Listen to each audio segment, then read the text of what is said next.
I'm Katja Hoyer. I'm a historian and a visiting research fellow at the Faculty of Arts and Humanities. My book, Weimar, Life on the Edge of Catastrophe, is about the German interwar period, that big question, how did Germany go from being one of the most liberal democracies in the world to dictatorship and war and genocide. And I want to look at this in a more concrete human way, so I chose one place, the town of Weimar, and a set of specific people to try and give this whole thing a very concrete, graspable dimension. The town of Weimar is an interesting place to zoom in on because the name itself is very evocative. It gives this whole period its name and all the connotations that come with it. The Weimar Republic itself was named after Weimar, so much of that history of the German interwar period comes together there. It's not just where the Republic was founded, but also where the Bauhaus movement first started life. The Nazis also imprint on Weimar as a point to relaunch Germany from a cultural point of view. So you've got a whole range of people all thinking Weimar is the place to start a new kind of Germany.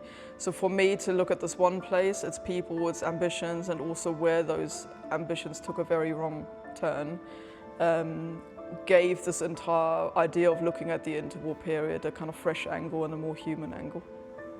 Weimar is in a way often seen as the cultural heart of Germany. It's geographically almost exactly in the center of Germany, almost halfway between Hamburg and Munich. And so it has this kind of idea of being the heart of the country, and at the same time it's got a really long history and cultural tradition within the German imagination as the town where really important poets like Goethe and Schiller worked and lived. You have lots of composers like Liszt or Bach spent time there. Thinkers like Nietzsche, kind of like, it's like a who is who of European culture and thought all in one place, and so it's got a really elevated status for Germans.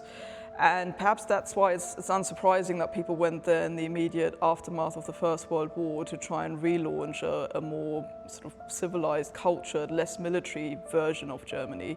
And the fact that everyone from the far left to the far right and everyone in between thought that this was the cultural heart of Germany from where the country should be relaunched makes it a very interesting place to make this history more specific.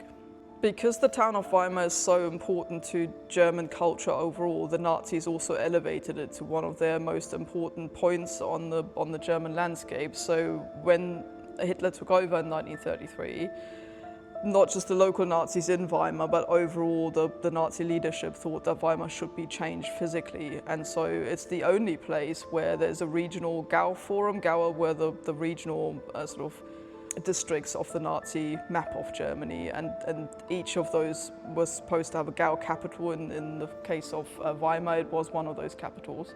And so Weimar is the only place where local Nazi infrastructure was ever built and realized. So it got a so-called Gau Forum, which is a district administration building, a huge kind of U-shaped building where the Gestapo and other kind of infamous Nazi organizations had their regional seat. It had a huge people's hall where tens of thousands of people were supposed to be able to gather.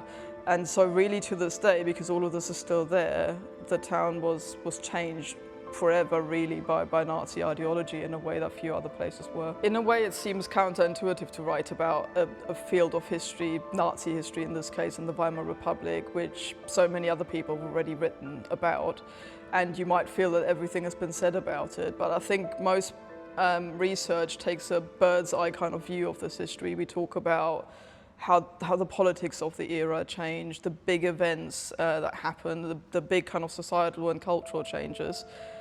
But people still wonder quite often how this happened. How did individual, ordinary people get used to an ideology as extreme and as violent as Nazism? And so what I was trying to do with the book is find one specific place, one specific set of people that readers could follow throughout the book, that really allows them to immerse themselves in that history and almost from a human point of view what happened at ground level, and therefore the zooming in, I think, gives it a different dimension compared to what other research has done in the field.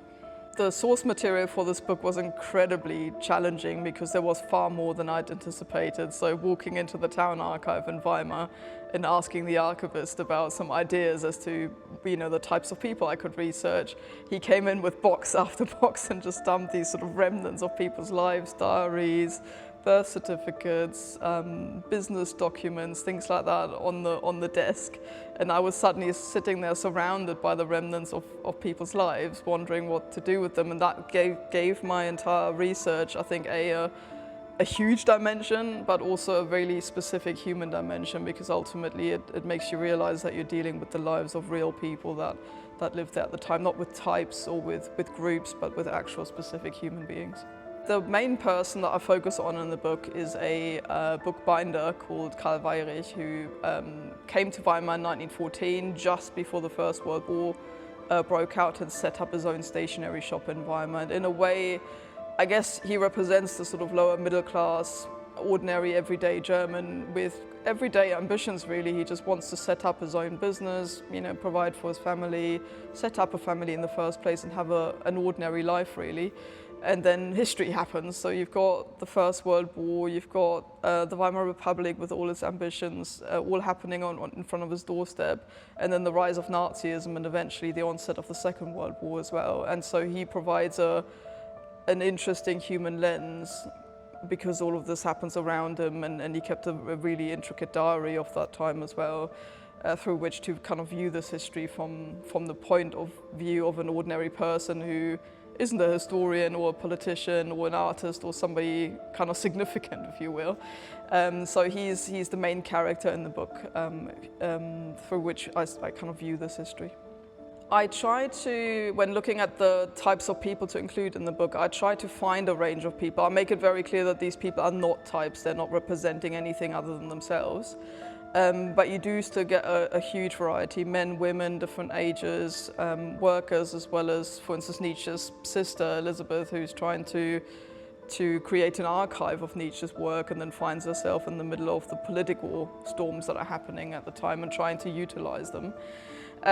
So what you find is a kind of really nuanced and I think quite wide-ranging kaleidoscope of people from different backgrounds and people from different walks of life that show that Weimar is not representative. I don't think any town was really of what was going on overall in the country, but it does show different human responses to the big history that was going on.